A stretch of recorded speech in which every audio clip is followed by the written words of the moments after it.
Hey DCC, and welcome to another edition of Morning Coffee.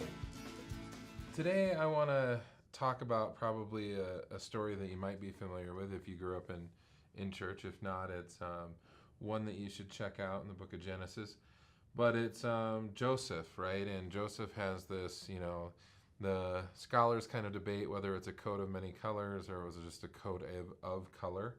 But he is at the time one of the youngest of his brothers, and he has all these dreams, and his brothers become jealous of him, and so they plot to. At first, they wanted to kill him, but instead they sell him off into slavery into Egypt, right? And so I want to talk a little bit about that story, but before I do, I just wanted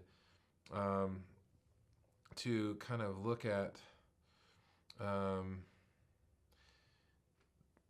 a few examples, maybe just a little bit of a story that we can use to relate to that. Years ago, I was working at a software company up in Bellingham, Washington, and we had somebody had cut a fiber, cut into the fiber or something, and so our internet connection went down. We were a software company, so we had customer service, we had all these developers, we had everybody. And a lot of the things that we did was dependent upon that connection. And so there was all this debate over, do we just send people home? Do we keep people here? Do we just make it like a staff, culture day or what do we do? And I remember the problem lasting a little bit longer. And one of the reasons was because, the people, who were supposed to be responsive and let us know, kind of give us updates and stuff like that, and reply right away, they failed to do so. And so I'm sure we obviously weren't the only ones that were affected by that, but there was this sense that we couldn't trust them to even give us kind of an ETA on when things were going to change. And so you get very impatient and frustrated, and because you're like, okay, do I plan for the whole day being complete wash?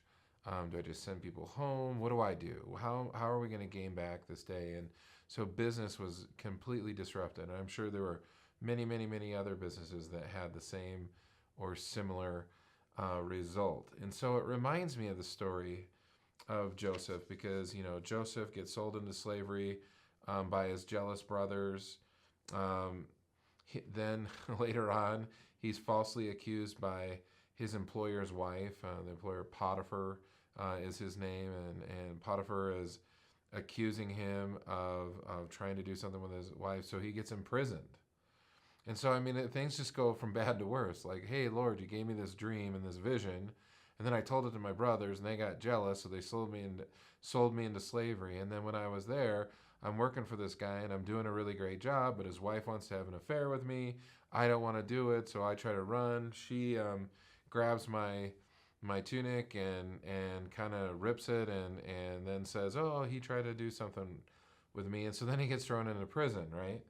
And it would be nice if all of a sudden immediately, right away, that problem was solved and Joseph, saw himself get out of prison instantly, right? God just shows up but that isn't what happened. It's years later. We pick up in Genesis 39. It says, but while Joseph was there in prison, the Lord was with him. But it isn't until chapter 41 that Joseph has this opportunity to interpret Pharaoh's dreams. And then Pharaoh, who's kind of like king of Egypt, right? Pharaoh is able to release him from prison. And then eventually he is second in command in all of Egypt. So one of the things that I want to pull out from there is that God was with him in prison. And that's true for all of us, right? We're not in prison, but there are things, right, that are just like that story I told before where life throws kind of a monkey wrench into our plans. And all of a sudden, we're sitting here waiting for an update, waiting for some circumstance to change. And we want it right away. And many of us have grown discouraged because we feel like, God needs to answer this in the next day, or God needs to answer this in the next year. And I don't know about you, but I mean, sometimes some of these struggles are most acute in the area of finances, right? For me, in the past, there's been situations where something falls short, or I have a contract that that isn't going to come through, or they're not making a payment in time, and I've got to shift around some things, and then I realize, wow, I can't pay rent, or I can't pay my bill, or I have to shift some stuff around, and that is a very tense time, right? When you're trying to think of, how do I make ends meet? How do I take care of my family? How do I do this? And so when we're there and we're trying to figure those things out, I think one of the things that this story teaches us is that sometimes we don't have those answers, and sometimes God's answer isn't immediate. I remember going through moments like that and times like that, and then looking back now, in the moment, I didn't get my answer right away. We kind of had to suffer a little bit. But in the bigger picture, I actually did end up with a better career, a better job, more income, and in the long run, was able to take care of my family better. And so sometimes it's just waiting on God. So one of the most remarkable um, fruits, if you will, of having this confidence in God, that He's there, but I've got to wait on Him, and I got to trust Him that He is hearing me. He's hearing the prayers of my family. He's hearing the prayers of my friends, and that He is actively participating in that with me.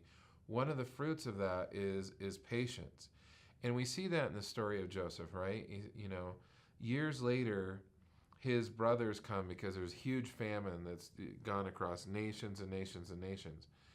But Joseph, second in command now of all of Egypt, was smart enough to see this famine coming, had seen it in a vision, was prepared for it, and started storing grain away in great years where there was tons of yield in crops, and had stored grain away so that they weren't caught in a famine and not being able to feed their people.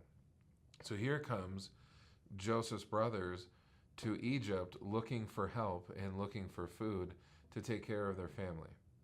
And they run into Joseph. They don't recognize him at all. They don't know that it's him. But then there's this moment, right, in chapter 45 of Genesis, where he says, I am your brother Joseph. And he said, the one you sold into Egypt. And now do not be distressed and do not be angry with yourselves for selling me here, because it was to save lives that God sent me ahead of you. So then it was not you who sent me here, but God. And I have to imagine that if they had shown up immediately after sending Joseph or selling Joseph into slavery, that Joseph's feelings would be completely different. But Joseph has gone through the issue with Potiphar's wife. He's been in prison. He's been in prison for years. And he's just had to grow patient. And he's just, only thing he's had to do is rely on God and God working and God planning. And so it changes his perspective, so that when his brothers come, he could have said, like, hey, I'm selling you into slavery, or I'm going to destroy you, or I'm going to kill you, or I'm going to imprison you. I'm going to let you feel like what it feels like to be stuck in prison. And he certainly had the power to do that. But instead, he's filled with love and forgiveness and patience. So one of the things that I think that as we try to strengthen our faith, that we need to recognize is the more that we put our confidence in God, the more that we put confidence in Him, it enables us to live out our faith patiently. And we just don't know what circumstances are coming ahead where we're going to have that type of patience. There's going to be someone who wrongs us. There's going to be somebody who comes to us and they've probably greatly hurt us, or they've frustrated us, they caused our family harm, or they've wrecked a job, or you name it, right? But there's going to be a chance that if we relied on God and we kept our confidence in Him, that when we're given the opportunity, instead of responding evil for evil, right? Instead of responding and being mean or cruel, or just trying to, enact our own justice, that instead we'll respond in love and forgiveness. So think about that today. Put your confidence in God, but doing so requires um, this trust. But that trust will one day lead to patience, and that's what God is planning for you to have, so that you can take care of things that you don't even expect are coming your way. So a reminder to us all: keep our confidence in God, and He'll build patience within us. All right. Have a good day.